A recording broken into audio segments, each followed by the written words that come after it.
Thank you, Mr. President. Mr. President and members, I'm grateful to be here before you this evening to present House File 3. Last year, democracy was on the ballot. Out in the community and at the doors, I heard it over and over. Minnesotans were concerned. Every election, we hear from Minnesotans that they want a government that functions and gets its job done on time for the good people of Minnesota.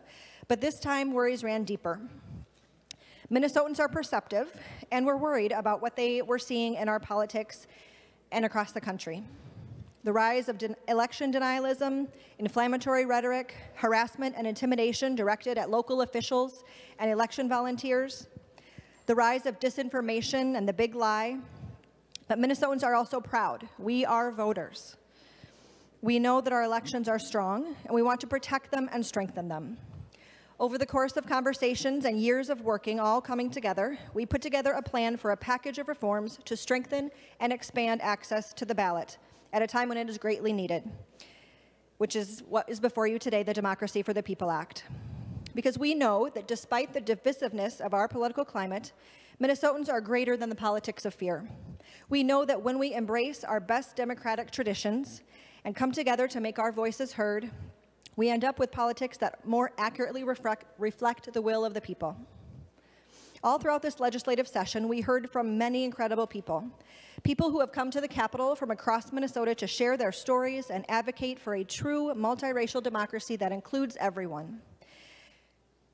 People who see ways that our great Minnesota democracy can be protected and expanded.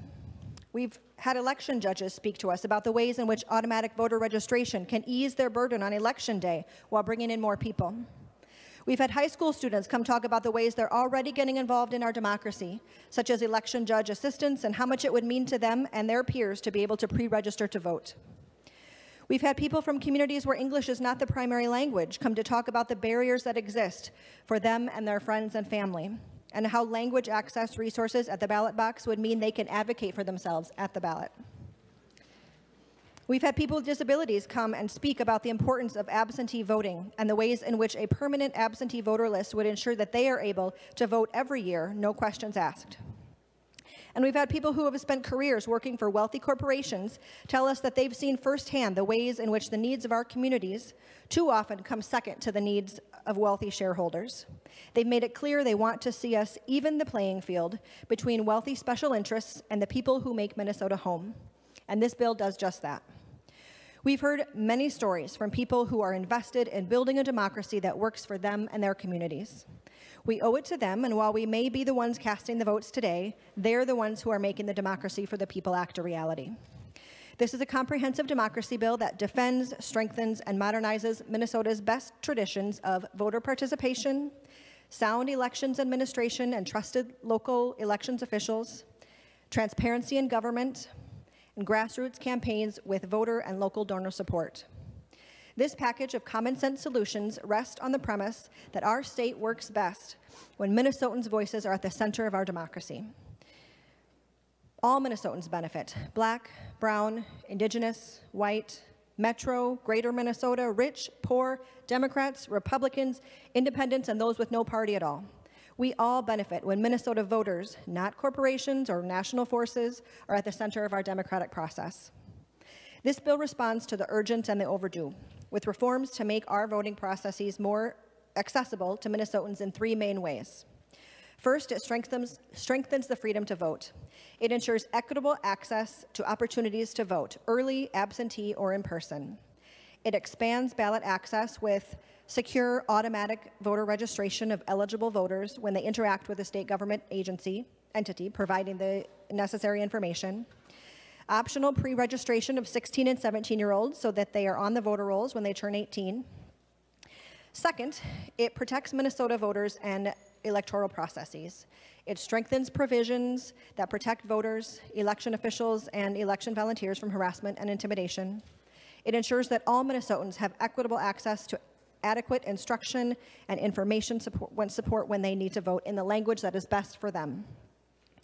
And third, it empowers Minnesota voters, not corporations, in our elections by increasing campaign spending disclosure requirements and prohibiting foreign influence corporations from spending money in our elections. So in closing, Mr. President, in this critical moment for our democracy, we have this important bill before us. When democracy was squarely on the ballot in 2022, Minnesotans of every race, generation, region, and background turned out not just to cast their vote, but to protect it. Voters sent a powerful message. They reject extremism and efforts to undermine our democracy, and they want us to take action to protect democracy and ensure that all people have a say in the decisions that impact their lives.